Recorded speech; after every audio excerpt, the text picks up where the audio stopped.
Você já viu algum eclipse alguma vez? Show demais, não é? Mas ao mesmo tempo desconcertante, porque sabemos que ele dura um pouco tempo.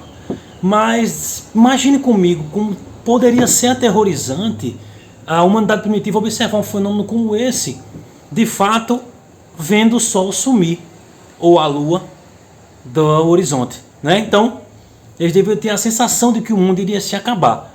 Desse fato, né, diante disso, com toda essa tecnologia, com tudo que a gente sabe hoje sobre o universo, os eclipses, com certeza, são os eventos celestiais mais dramáticos que podemos ver a olho nu.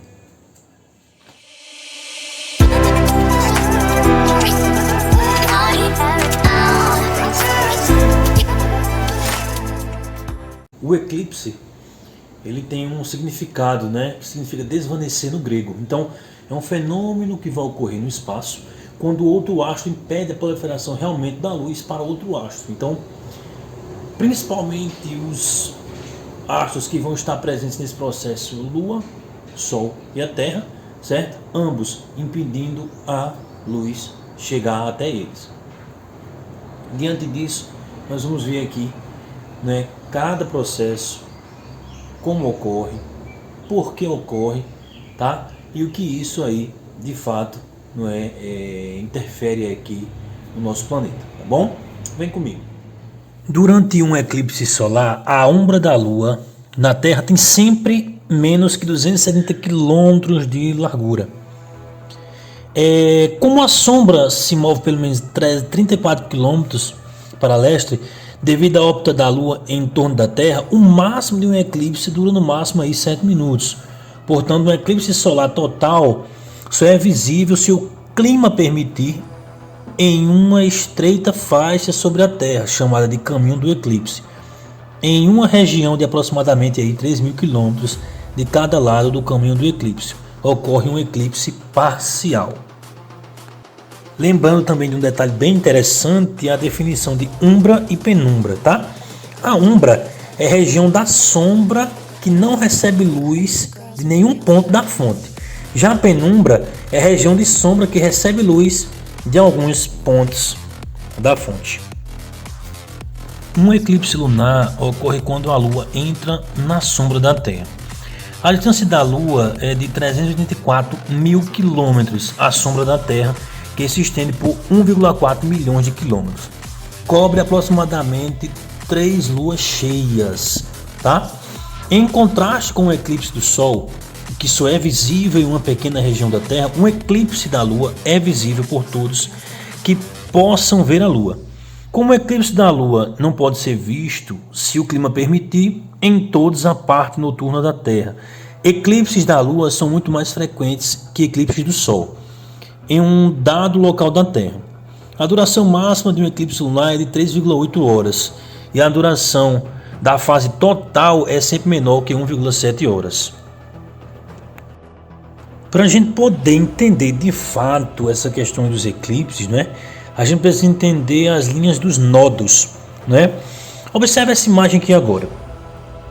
O plano da órbita da Lua em torno da Terra não é o mesmo plano que a órbita da Terra em torno do Sol. A figura representa as configurações Sol, Terra e Lua para as fases nova e cheia em 4 lunações diferentes, salientando os planos da elíptica, que é o retângulo maior, e da órbita da Lua, retângulos menores.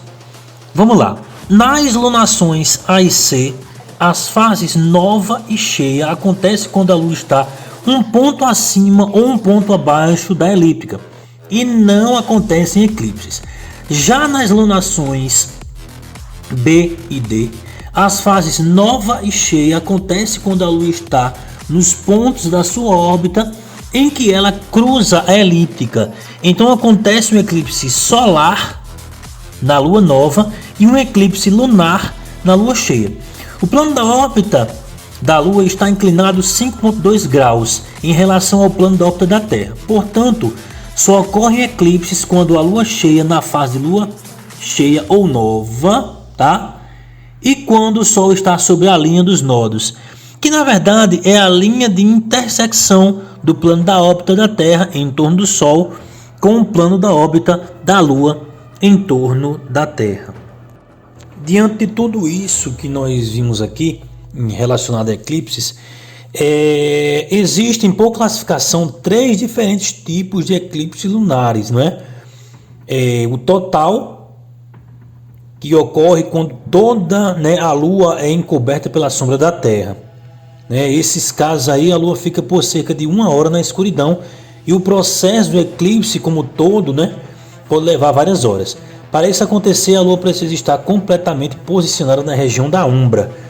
Temos outro também, que é o eclipse parcial, né? Como o próprio nome sugere, é quando apenas uma parte da Lua é encoberta pela sombra, não completando o eclipse total. E o penumbral, né, acontece quando a Lua é encoberta pela sombra da Terra, mas com a sombra um pouco mais fraca.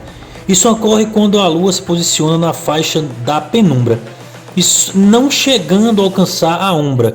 Em minutos, desses casos, o eclipse nem é notado pelas pessoas, apenas por especialistas, pois a Lua não chega a ser encoberta, mas apenas diminui seu brilho. Da mesma forma que ocorre na Lua, também nos eclipses solares ocorrem suas variações. Eclipse solar total ocorre quando a Lua encobre totalmente a luz solar. Dessa forma, o dia transforma-se em noite durante a duração do fenômeno. O eclipse solar parcial acontece quando apenas uma parte do Sol é encoberta pela Lua. Nesse caso, praticamente não há alteração na luminosidade do dia.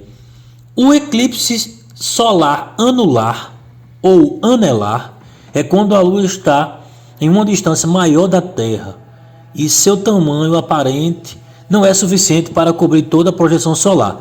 Por essa razão, forma-se um anel em torno da sombra da Lua.